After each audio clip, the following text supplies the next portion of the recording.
ವೇದಾಂತಣ್ಣ ಈ ಆಸ್ತಿನ ಯಾವ್ದಾರು ಅನಾಥಾಶ್ರಮಕ್ಕೆ ದಾನ ಮಾಡಿದ್ರು ನಾವು ಒಂದು ಮಾತು ಕೇಳ್ತಿರ್ಲಿಲ್ಲ, ಖುಷಿಯಿಂದನೇ ಒಪ್ಕೋತಿದ್ದೆ. ಆದರೆ ಹೋಗಿ ಹೋಗಿ ಆ ಸುವಾಸನೆ ಹೆಸರು ಬರ್ತಿದ್ದೀರಲ್ಲ, ಗೊತ್ತಿದ್ದು ಇಂಥ ತಪ್ಪು ಯಾಕೆ ಮಾಡಿದ್ರಿ? ರಾಜಣ್ಣ, ಇದು ತಪ್ಪಲ್ಲ. ವೇದಾಂತ ಏನೇ ನಿರ್ಧಾರ ತೊಗೊಂಡ್ರು ಅದು ಸರಿಯಾಗೇ ತೊಗೊಂಡಿರ್ತಾನೆ. ಅದ್ರ ಬಗ್ಗೆ ನನಗೆ ನಂಬಿಕೆ ಇದೆ.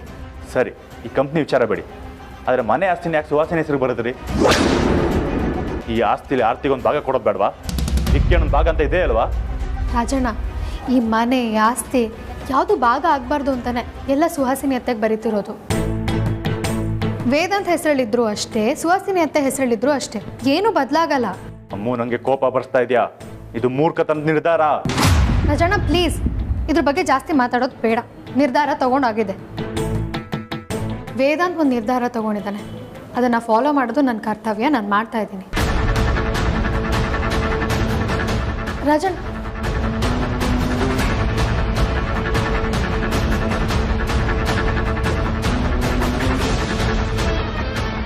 ತುಂಬ ಹೆಮ್ಮೆ ಆಗುತ್ತೆ.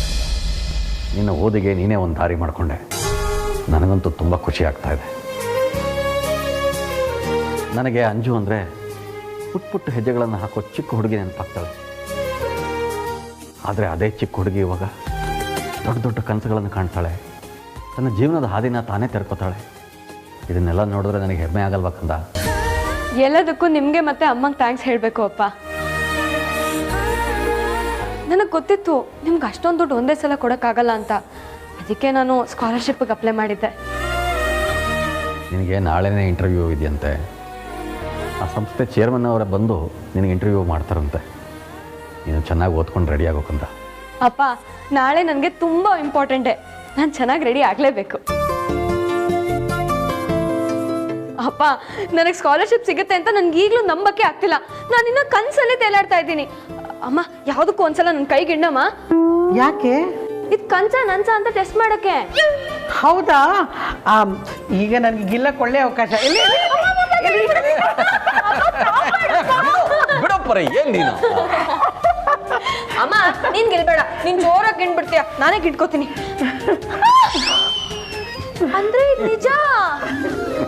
ನಿಜವಾಗ್ಲೂ ಆಸ್ಟ್ರೇಲಿಯಾಗೆ ಹೋಗ್ತೀರಾ? ನನಗೆ ನಂಬಕ್ಕೆ ಆಗ್ತಿಲ್ಲ. ರೀ, ನೆನೆ ತನಕ ಕೋತಿ ಥರ ಅಂತ ಮುಖ ಸಿಂಡಿಸ್ಕೊಂಡಿದ್ಲು. ಕೊನೆಗೂ ನಕ್ಕಳ ರಾಜ್ಕುಮಾರಿ. ಮತ್ತೆ ನದ್ದೆ ಇರ್ತೀನ ನಾನು. ಅಮ್ಮ, ನಾ ಪಾಸ್ ಆದೆ, ಆಸ್ಟ್ರೇಲಿಯಾ ಪಾಲಾದೆ, ಹೋಗುವೆ ಹೋಗುವೆ ಆಸ್ಟ್ರೇಲಿಯಾ, ಹೋಗುವೆ ಹೋಗುವೆ ಆಸ್ಟ್ರೇಲಿಯಾ. ಇದೇನ್ರಿ ಇದು? ಇವಳದೇ ಹಾಡು, ಇವಳದೇ ಸಾಹಿತ್ಯ. ಏನು ಚೆನ್ನಾಗಿ ಹಾಡ್ತಿದೆ ಕಣೆ. ರೀ, ಅದೇ ಜೀ ಕನ್ನಡದಲ್ಲಿ ಒಂದು ಕಾರ್ಯಕ್ರಮ ಬರುತ್ತಲ್ರಿ, ಎಲ್ಲರೂ ಹಾಡ್ತಾರಲ್ಲ, ಏನು ಹೇಳಿ? ಸರಿಗಪ್ಪ. ಅದರಲ್ಲಿ ನೀನೇ ಕಡೆ ಗೆಲ್ಲೋದು. ಅಯ್ಯೋ ಅಮ್ಮ, ನಾನೆಲ್ಲ ಇರ್ತೀನಿ ಹಾಡಕ್ಕೆ? ಆಸ್ಟ್ರೇಲಿಯಾಗೆ ಹೋಗ್ತೀನಲ್ವಾ? ಹೌದಲ್ವಾ? ಬಾಯ್ ಬಾಯ್. ಥ್ಯಾಂಕ್ ಯು ಸೋ ಮಚ್ ಅಪ್ಪ. ಬಾಯ್ ಅಮ್ಮ. ಅಮ್ಮ, ನಾ ಪಾಸ್ ಆದೆ, ಆಸ್ಟ್ರೇಲಿಯಾ ಪಾಲಾದೆ. ರೀ, ಕೊನೆಗೋಳ ಆಸೆ ಈಡೇರಿತು. ಎಷ್ಟು ಖುಷಿಯಾಗಿದ್ದಾಳಲ್ಲ? ಹೌದು ಪರಿ. ನಾಳೆ ಅದ್ಯಾರು ಇಂಟರ್ವ್ಯೂ ಮಾಡೋಕ್ಕೆ ಬರ್ತಾರೆ ಅಂತ ಹೇಳಿದ್ರಲ್ಲ, ನನ್ನ ಮಗಳು ಅದರಲ್ಲಿ ಪಾಸ್ ಆಗಿಬಿಟ್ರೆ ನನ್ನ ಆಸೆ ಎಲ್ಲ ಈಡೇರ್ದಂಗೆ. ನಾನು ಯಾವುದಕ್ಕೂ ಅಭಯಾಂಜನೇಯ ಸ್ವಾಮಿ ದೇವಸ್ಥಾನಕ್ಕೆ ಹೋಗಿ ಒಂದು ಹಣ್ಣು ಕಾಯಿ ಮಾಡಿಸ್ಕೊಂಬಂದ್ಬಿಡ್ತೀನಿ. ಸರಿ ಸರಿ, ಪೂಜೆ ಮಾತ್ರ ಮಾಡಿಸ್ಕೊಂಡು ಬಾ. ಆಮೇಲೆ ಇಂಟರ್ವ್ಯೂ ಪಾಸ್ ಆಗಲಿ ಅಂತ ಹರಕೆ ಗಿರಕೆ ಕಟ್ಕೊಂಡು ಬರಬೇಡ. ಅದನ್ನು ತೀರಿಸೋದಕ್ಕೆ ಸ್ಕಾಲರ್ಶಿಪ್ ಇರಲ್ಲ.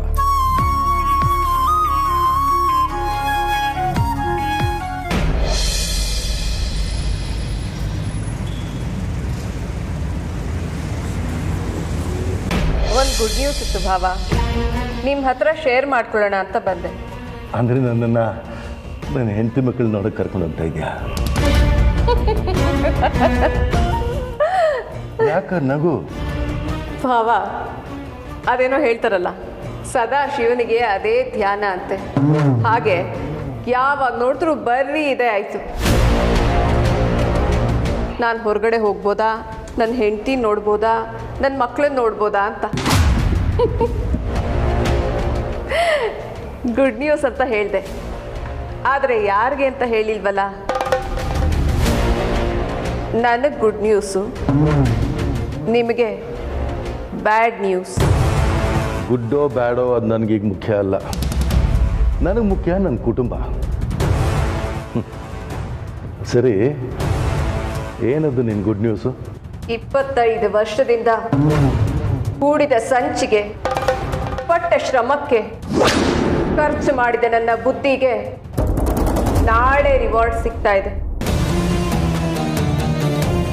ಯಾವ ಕಾರಣಕ್ಕೆ ನಾನು ನಿಮ್ಮ ಮನೆಗೆ ಬೆಂಕಿ ಹಚ್ಚಿದ್ನೋ, ನನ್ನ ಸ್ವಂತ ಅಕ್ಕನ್ನೇ ಕೂಡ್ ಹಾಕಿದ್ನೋ, ಇಷ್ಟ ಇಲ್ಲದೆ ಇದ್ರು ನಿಮ್ಮ ಮಕ್ಕಳನ್ನ ನನ್ನ ಮಕ್ಕಳು ಅಂತ ನಾಟಕ ಮಾಡ್ತಾ ಬೆಳೆಸಿದ್ನೋ, ಅದಕ್ಕೆ ಪ್ರತಿಫಲ ಸಿಗ್ತಾ ಇದೆ. ಏನದು?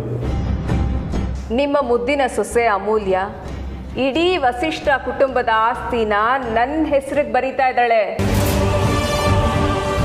ಏನಿಲ್ಲ ಅಂದ್ರು ಸುಮಾರು 700-750 ಕೋಟಿ ಆಸ್ತಿ ಭಾವ.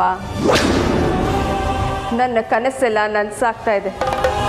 ಇದನ್ನ ಕೇಳಿ ನನಗೆ ಎಷ್ಟು ಖುಷಿ ಆಯಿತು ಗೊತ್ತಾ? ಕುಣಿದು ಕುಪ್ಪಳಿಸ್ಬೇಕು ಅಂತ ಅನ್ನಿಸ್ತು. ಭಾವ, ಆದರೆ ಮನೆಯವ್ರ ಮುಂದೆ ನಾನು ನನ್ನ ಖುಷಿನ ಎಕ್ಸ್ಪ್ರೆಸ್ ಮಾಡೋದಕ್ಕಾಗಲ್ಲ. ಆಮೇಲೆ ಕೈಗೆ ಬಂದು ತುತ್ತು ಬಾಯಿಗೆ ಬರ್ದೇ ಹೋದರೆ, ಅದಕ್ಕೆ ಒಳ್ಳೆ ತಾಯಿ ಥರ ಬಿಲ್ಡಪ್ ಕೊಟ್ಟೆ. ಅಮೂಲ್ಯ, ನನಗೆ ಯಾಕಮ್ಮ ಇದೆಲ್ಲ ಅಂತ ಹೇಳಿದೆ. ಆದರೆ ನನ್ನ ಖುಷಿನ ಎಲ್ಲಾದರೂ ಎಕ್ಸ್ಪ್ರೆಸ್ ಮಾಡಬೇಕಲ್ವಾ? ಅದಕ್ಕೆ ನಿಮ್ಮ ಹತ್ರ ಮಾತಾಡೋಣ ಅಂತ ಬಂದೆ. ತಪ್ಪು ಮಾಡಿದ್ಲು ಅಮೂಲ್ಯ. ಆನೆ ಕೈಲಿ ಅಧಿಕಾರ ಕೊಟ್ಟರೆ ಅದು ಸೊಂಡಲ್ನಲ್ಲಿ ಸಿಂಹಾಸನಾನೇ ಕಿತ್ತು ಬಿಸಾಕ್ತಂತೆ ನೆಲಕ್ಕೆ. ಅಲ್ಲ, ಆಸ್ತಿ ಸಿಕ್ಕಿದಾಗ ಅದನ್ನು ಜೋಪಾನ ಮಾಡ್ಕೋಬೇಕು, ಹೆಚ್ಚಿಸ್ಕೋಬೇಕೆ ಹೊರತು ಕಳಿಬಾರ್ದು. ಕೂತು ತಿಂದರೆ ಕುಡಿಕೆ ಹೊನ್ನು ಸಾಲಲ್ಲ ಅಂತ ಗಾದೆನೇ ಇಲ್ವೇ? ಹಾವನ್ನು ಸಾಕ್ತಾ ಇದ್ದಾಳೆ. ಹಲ್ಲಲ್ಲಿ ವಿಷ ಇದೆ ಅಂತ ಗೊತ್ತಿದ್ದು ಅದನ್ನು ಕಿತ್ತಾಗದೆ ಹಾಲೆರೆದು ಸಾಕ್ತಾ ಇದ್ದಾಳೆ. ಅದ್ಯಾವತ್ತಿದ್ರು ಕಚ್ಚೋದು ಬಿಡಲ್ಲ. ನಿಮ್ಮ ಉಪದೇಶ ಎಲ್ಲ ನನಗೆ ಬೇಕಿತ್ತು. ಆಸ್ತಿ ಎಲ್ಲ ನನ್ನ ಹೆಸ್ರಿಗೆ ಬರ್ತಾ ಇದೆ ಅಂತ ಗೊತ್ತಾಗಿ ನೀವು ಹೊಟ್ಟೆ ಉರ್ಕೊಳ್ಳೋದನ್ನ ನಾನು ನೋಡಬೇಕಾಗಿತ್ತು.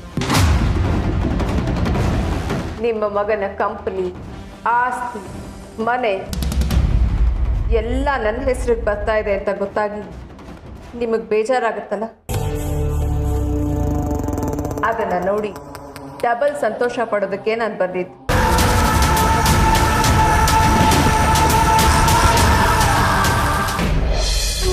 ನಮಸ್ತೆ, ಹೇಳಿ. ವೇದಾಂತ ಅವರ ಆಸ್ತಿನ ಸುಹಾಸಿನಿ ಅವರ ಹೆಸರಿಗೆ ಟ್ರಾನ್ಸ್ಫರ್ ಮಾಡಬೇಕು ಅಂತ ಅಮೂಲ್ಯ ಮೇಡಮ್ ಹೇಳಿದರು, ಹಾಗಾಗಿ ಬಂದೆ ಸರ್. ಸಾರಿ ಸರ್, ನಾನು ಅಣ್ಣನ ಜೊತೆ ಮಾತಾಡಬೇಕು. ಅದಾದಮೇಲೆ ಆಸ್ತಿ ಟ್ರಾನ್ಸ್ಫರ್ ಆಗೋದು. ಸರ್, ಅಮೂಲ್ಯ ಮೇಡಮ್ ಅವರು ಬರೋದಕ್ಕೆ ಹೇಳಿದರು, ಹಾಗಾಗಿ ಬಂದೆ. ಸಾರಿ ಸರ್, ಸದ್ಯಕ್ಕಂತೂ ವಿಚಾರದ ಬಗ್ಗೆ ಯಾರು ಡಿಸಿಷನ್ ತಗೋತಿಲ್ಲ. ಪ್ಲೀಸ್ ನೀವು ಹೊರಡಿ. ಸರ್, ಒಂದು ನಿಮಿಷ. ಎಲ್ಲಿಗೆ ಹೊರಟ್ರಿ? ಧ್ರುವ ಸರ್ ಆಸ್ತಿ ಟ್ರಾನ್ಸ್ಫರ್ ಮಾಡೋದು ಬೇಡ ಅಂತ ಹೇಳಿದ್ರು, ಹಾಗಾಗಿ ಹೊರಟಿದ್ದೆ. ಇಲ್ಲ ಸರ್, ನೀವು ಹೋಗಬೇಡಿ. ನಾಳೆನೇ ಆಸ್ತಿ ಟ್ರಾನ್ಸ್ಫರ್ ಮಾಡ್ತಿದ್ದೀವಿ. ಅಮ್ಮು, ಇದಕ್ಕೆಲ್ಲ ನಾನು ಬಿಡಲ್ಲ. ಅಜಣ, ಪ್ಲೀಸ್, ಮನೆಗೆ ಬಂದವ್ರ ಮುಂದೆ ನಾವು ಜಗಳಾಡೋದು ಬೇಡ. ಸರಿ, ನಾನು ಜಗಳಾಡಲ್ಲ. ಆದರೆ ಬಂದಿರೋ ಲಾಯರ್ನ ಕಳಿಸು, ಆಮೇಲೆ ಮಾತಾಡೋಣ. ಸಾರಿ ರಾಜಣ್ಣ, ಆಗಲ್ಲ. ಇವರು ವೇದಾಂತ್ ಕಳಿಸಿರೋ ಲಾಯರು. ಈ ಕೆಲಸನ ಮಾಡೋದಕ್ಕೆ ಹೇಳಿರೋದು ವೇದಾಂತ್. ವೇದಾಂತ್ ಹೇಳಿದ್ಮೇಲೆ ನಾನು ಅವ್ನ ಮಾತು ಮೀರಲ್ಲ. ಅಮ್ಮು, ಸುಮ್ಮನೆ ಹಠ ಮಾಡಬೇಡ. ನೀನು ಮಾಡ್ತಿರೋದು ಒಂದು ಚೂರು ಇಷ್ಟ ಆಗ್ತಿಲ್ಲ. ಈ ಥರ ಎಲ್ಲ ಮಾಡಿದ್ರೆ ನಾವೆಲ್ಲ ಸರ್ವನಾಶ ಆಗ್ತೀವಿ. ಅಮ್ಮು, ಆಸ್ತಿ ಎಲ್ಲ ಸುವಾಸಿನ ಕೈ ಸಿಕ್ಕಿದ್ರೆ ನಾವೆಲ್ಲ ಏನಾಗ್ತೀವಿ ಅಂತ ಯಾರಿಗೂ ಗೊತ್ತಿಲ್ಲ. ರಾಜಣ್ಣ, ಪ್ಲೀಸ್, ಲಾಯರ್ ಬಂದಿದ್ದಾರೆ, ನಾಳೆ ಟ್ರಾನ್ಸ್ಫರ್ ಆಗ್ತಿದೆ, ನಾನು ಸೈನ್ ಮಾಡ್ತಿದ್ದೀನಿ ಅಷ್ಟೇ. ಇಲ್ಲ ಅಮ್ಮ, ಅಣ್ಣ ಬರೋ ತನಕ ನಾವು ಜೊತೆ ಮಾತಾಡೋವರೆಗೂ ಆಸ್ತಿ ಟ್ರಾನ್ಸ್ಫರ್ ಆಗೋಕ್ಕೆ ನಾವು ಬಿಡೋದಿಲ್ಲ. ನೋಡಿ ರಾಜಣ್ಣ, ವೇದಾಂತ್ ನನ್ನ ಹೆಸರಿಗೆ ಆಸ್ತಿ ಮಾಡಿರೋ GPO ಈಗ ಲಾಯರ್ ಹತ್ರ ಇದೆ. ಅದ್ರ ಪ್ರಕಾರ ಆಸ್ತಿ ಯಜಮಾನಿ ನಾನು. ಸೊ ನಾನು ಏನು ಬೇಕಿದ್ರೂ ಮಾಡ್ಬೋದು. ವೇದಾಂತ್ ಈ ಆಸ್ತಿನ ಅತ್ತೆ ಹೆಸರಿಗೆ ಮಾಡಕ್ಕೆ ಹೇಳಿದ್ದಾನೆ.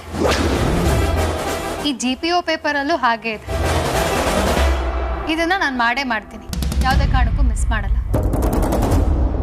ನಿಮ್ಗೆ ಇದಕ್ಕೂ ಮೀರಿ ವೇದಾಂತ್ ಹತ್ರ ಮಾತಾಡಬೇಕು ಅಂತಂದರೆ ನಾನೇ ಕಾಲ್ ಮಾಡಿಕೊಡ್ತೀನಿ, ಮಾತಾಡಿ. ಹಲೋ ವೇದಾಂತ್, ರಾಜಣ್ಣ ನಿನ್ನ ಹತ್ರ ಮಾತಾಡ್ಬೇಕಂತೆ, ಕೊಟ್ಟೇರು, ತಗೊಳ್ಳಿ ಮಾತಾಡಿ. ಅಣ್ಣ, ನೀ ಏನು ಮಾಡ್ತಿದ್ದಿ ಅಂತ ಗೊತ್ತಿದ್ಯಾ? ಇಲ್ಲ ಅಣ್ಣ, ನೀವು ಮಾಡ್ತಿರೋ ಸ್ವಲ್ಪ ಸರಿ ಇಲ್ಲ ಅಣ್ಣ. ನಾನು ಯಾವುದೇ ಕಾರಣಕ್ಕೂ ಇದೆಲ್ಲ ಒಪ್ಪಲ್ಲ. ಸರಿ, ನೀ ಬಂದು ಮಾತಾಡು, ಆಮೇಲೆ ಬೇಕಾದ್ರೆ ಒಪ್ಕೋತೀನಿ. ಸರಿ ಅಣ್ಣ.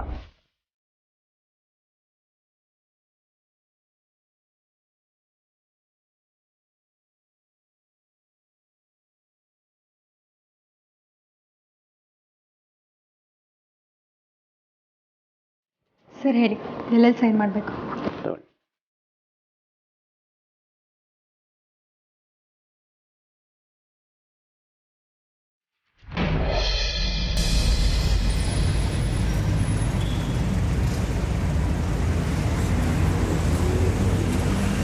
ಸುಹಾಸಿನಿ, ನೀನು ಹೇಳಿದ್ದಕ್ಕೆ ನಾನು ಉರ್ಕೋತಾನೂ ಇಲ್ಲ, ಹೊಟ್ಟೆವರೇನೂ ಪಡ್ತಾ ಇಲ್ಲ.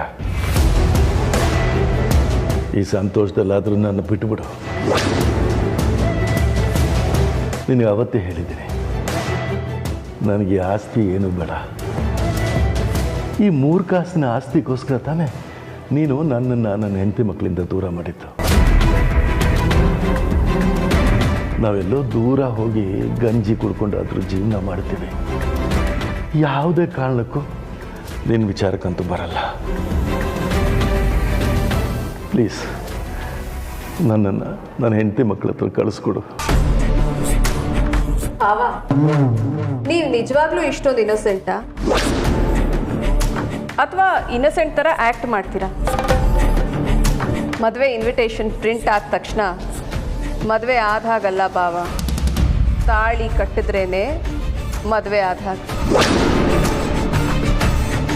ಅವಳು ಇನ್ನೂ ಹೇಳಿದಳಷ್ಟೇ, ಆದರೆ ಆಸ್ತಿ ಇನ್ನೂ ನನ್ನ ಕೈಗೆ ಬಂದಿಲ್ಲ. ಬರೋದಕ್ಕೂ ಮುಂಚೆನೆ ನಿಮ್ಮನ್ನು ಕಳಿಸ್ಕೊಟ್ಟು ನನ್ನ ಕನಸುಗಳಿಗೆ ನಾನೇ ಕೊಳ್ಳಿ ಇಟ್ಕೊಳ್ಳ. ಹಾಗಂತ ಆಸ್ತಿ ನನ್ನ ಕೈಗೆ ಬಂದಮೇಲೆ ನಿಮ್ಮನ್ನು ಬಿಟ್ಬಿಡ್ತೀನಿ ಅಂತ ಅನ್ಕೋಬೇಡಿ ಭಾವ. ನಿಮಗಿದೊಂಥರ ಲೈಫ್ ಇಂಪ್ರಿಸನ್ಮೆಂಟ್. ನೀವು ಇಲ್ಲೇ ಕೊಳಿಬೇಕು. ಸುಹಾಸಿನಿ, ನಿನಗೆ ಅಲೆಕ್ಸಾಂಡರ್ ಕತೆ ಗೊತ್ತಾ? ಇಲ್ಲ. ಅಲೆಕ್ಸಾಂಡರ್ ಅಂತ ಒಬ್ಬ ಚಕ್ರವರ್ತಿ ಇದ್ದ. ಅವನಿಗೆ ಇಡೀ ಪ್ರಪಂಚನ ಗೆಲ್ಲಬೇಕು ಅನ್ನೋದೇ ಮಹತ್ವಾಕಾಂಕ್ಷೆ. ಯುದ್ಧ ಮಾಡಿ ಮಾಡಿ ಗೆದ್ದ ಕೂಡ. ಅತಿ ಶ್ರೀಮಂತ ಆದ. ಅವನ ಹತ್ರ ಇದ್ದಿದ್ದು ಚಿನ್ನ, ಬೆಳ್ಳಿ, ಆಸ್ತಿ, ಒಡವೆ ಎಲ್ಲದನ್ನೂ ನಾನೇ ಮೇಲೆ ಹಾಕ್ಕೊಂಡು ವಾಪಸ್ ಹೊರಟ. ಹೋಗ್ಬೇಕಾದ್ರೆ ದಾರಿಯಲ್ಲಿ ಬರಗಾಲ ಸಿಕ್ತು. ತಿನ್ನಕ್ಕೆ ಅನ್ನ ಇಲ್ಲ. ಹೊಟ್ಟೆ ಹಸಿವಿನಿಂದ ಅವನ ಹತ್ರ ಇದ್ದ ಸೈನಿಕರೆಲ್ಲ ಒಬ್ಬೊಬ್ಬರಾಗಿ ಸತ್ತೋದ್ರು. ಕಡೆಗೆ ಒಂದು ಆ ಅಲೆಕ್ಸಾಂಡರ್ದು ಅದೇ ಪರಿಸ್ಥಿತಿ. ತನ್ನ ಸುತ್ತ ರಾಶಿ ರಾಶಿ ಚಿನ್ನ, ಬೆಳ್ಳಿ, ಒಡವೆ ಬಿದ್ದಿದ್ರು ತಿನ್ನೋದಕ್ಕೆ ಒಂದು ಅಗಳ ಅನ್ನನೂ ಇರಲಿಲ್ಲ. ಅವನಿಗನ್ನಿಸ್ತು, ನಾನಿಷ್ಟೆಲ್ಲ ಸಾಧನೆ ಮಾಡಿ ಪ್ರಪಂಚನೇ ಗೆದ್ದಿದ್ರು ಕಡೆಗೆ ನನ್ನ ಸುತ್ತ ನನ್ನವ್ರು ಯಾರೂ ಇಲ್ಲ, ತಿನ್ನೋದಕ್ಕೆ ಅನ್ನ ಇಲ್ಲ. ನಾನು ಇಲ್ಲಿಂದ ಏನು ತಗೊಂಡು ಹೋಗ್ತೀನಿ ಹೋಗ್ಬೇಕಾದ್ರೆ ಅಂತ ವ್ಯಥೆಪಟ್ಟ. ನಿನ್ನ ಪರಿಸ್ಥಿತಿನೂ ಹಾಗಾಗಬಾರ್ದು ಸುಹಾಸಿನಿ. ಈಗ ಇದರ ಅರ್ಥ ಏನು? ನೀನು ಇನ್ನೂ ಅರ್ಥ ಆಗಿಲ್ವ ಸುಹಾಸಿನಿ? ನಿನ್ನವರು ಅಂತ ಈ ಮನೇಲಿ ಯಾರಿದ್ದಾರೆ? ಯಾರೂ ಇಲ್ಲ. ಇದ್ದವ್ರನ್ನ ಆಸ್ತಿ ನಿನ್ನ ಕೈಗೆ ಬಂದಮೇಲೆ ಮೋಸ ಮಾಡ್ತೀಯ, ಎಲ್ಲರನ್ನೂ ದೂರ ಮಾಡ್ಕೋತೀಯ. ನೀನು ಸಾಯ್ಬೇಕಾದ್ರೆ ನಿನ್ನ ಪಕ್ಕದಲ್ಲಿ ಯಾರೂ ಇರಲ್ಲ.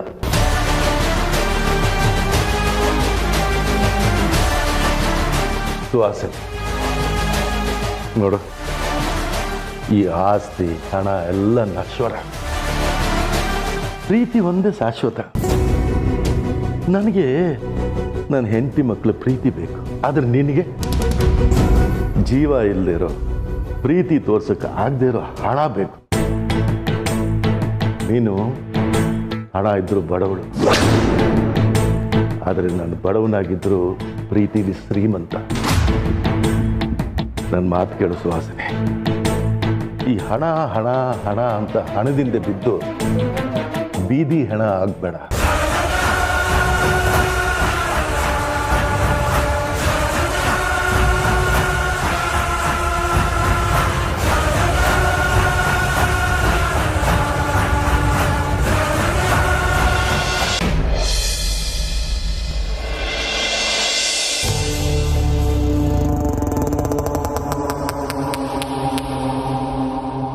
ಅಮ್ಮು, ಯಾಕೆ ನನ್ನ ಬರೋದಕ್ಕೆ ಹೇಳ್ದೆ? ಲಾಯರ್ ಬೇರೆ ಬಂದಿದ್ದಾರೆ, ಏನು ವಿಷಯ? ಹೇಳ್ತೀನಕ್ಕ. ಇವರು ಸುರೇಶ್ ಕುಮಾರ್ ಅಂತ. ನಮಸ್ಕಾರ. ನಮಸ್ಕಾರ ಸರ್. ಸರ್, ಇವ್ರು ನಮ್ಮ ಅಕ್ಕ ಆರತಿ. ಅಕ್ಕ ಒಂದು ನಿಮಿಷ.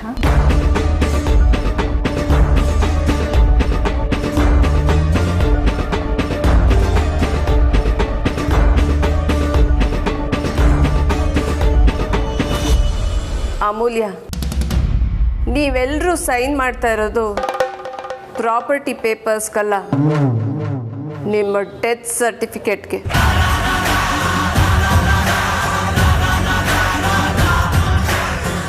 ಮೇಡಮ್, ನೀವು ಹೇಳಿದಾಗೆ ಆಸ್ತಿನೆಲ್ಲ ನಿಮ್ಮ ಅತ್ತೆ ಹೆಸರಿಗೆ ಟ್ರಾನ್ಸ್ಫರ್ ಮಾಡೋದಕ್ಕೆ ಪೇಪರ್ ರೆಡಿ ಮಾಡ್ಕೊಂಬಂದಿದ್ದೇನೆ ಮೇಡಮ್. ನಿಮ್ಮ ಮನೆಯವ್ರದ್ದು ಎಲ್ರದ್ದು ಸೈನು ಈ ಪೇಪರ್ ಮೇಲೆ ಆಗಬೇಕು ಮೇಡಮ್. ಆಮೇಲೆ ಯಾವುದೇ ಥರದ ಇಶ್ಯೂ ಆಗೋದು ಬೇಡ.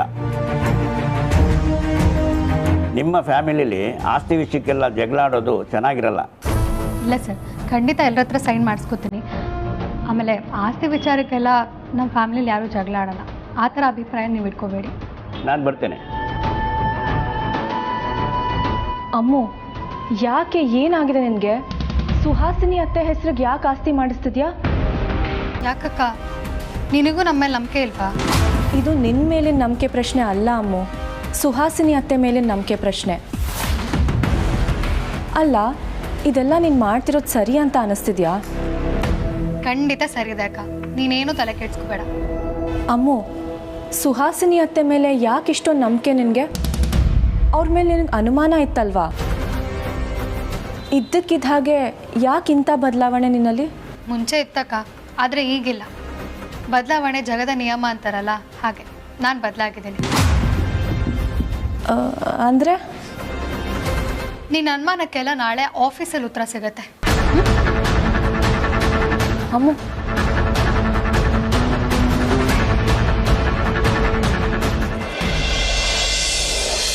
ಸಂಗೀತ, ಗುಡ್ ನ್ಯೂಸ್ ಕಣೆ. ನಾನು ನಿನ್ನ ಜೊತೆ ಆಸ್ಟ್ರೇಲಿಯಾಗೆ ಬರ್ತಾ ಇದ್ದೀನಿ. ನನಗೆ ಸ್ಕಾಲರ್ಶಿಪ್ ಸಿಕ್ತು. ಅಂಜು, ಬಾಮ್ಮ ಊಟ ಮಾಡೋಣ. ಹಾಂ ಪಾ, ಬಂದೆ. ಹ್ಞೂ ಕಣೆ, ತುಂಬ ಖುಷಿ ಆಗ್ತಿದೆ. ಅಂತೂ ನನ್ನ ಕನಸು ಈಡೇರ್ತು. ಪ್ರಕಾಶ್ ಸೇವಾ ಸದನ ಅಂತ ಒಂದು NGO ಇದೆ ಅಲ್ಲ, ಅಲ್ಲಿ ನಾನು ಸ್ಕಾಲರ್ಶಿಪ್ಗೆ ಅಪ್ಲೈ ಮಾಡಿದ್ದೆ. ನಾಳೆ ನಮ್ಮ ಮನೆಗೆ ಬರ್ತಾರಂತೆ. ಅದೇ ಕಣೆ, ಫೈನಲ್ ರೌಂಡ್ ಇಂಟರ್ವ್ಯೂ. ಆ ಚೇರ್ಮನೇ ಬರ್ತಾರಂತೆ. ನಾನೇನಾದರೂ ಆ ಇಂಟರ್ವ್ಯೂಲಿ ಪಾಸ್ ಆದರೆ ಇಲ್ಲೇ ಬಂದು ನನಗೆ 25 ಲಕ್ಷ ಚೆಕ್ ಕೊಡ್ತಾರಂತೆ.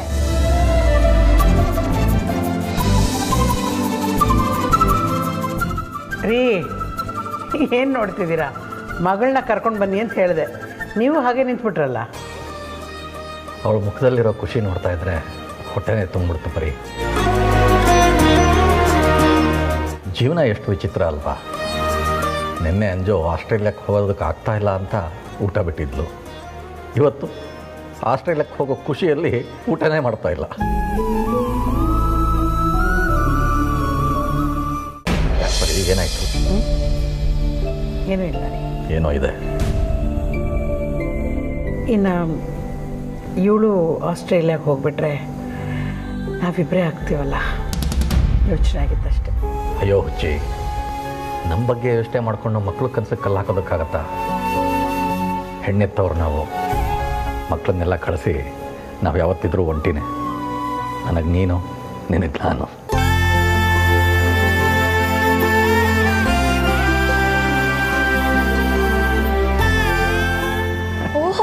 ಓಹೋ, ಏನು ಗಂಡ ಹೆಂಡತಿ ಫುಲ್ ರೊಮ್ಯಾನ್ಸಾ?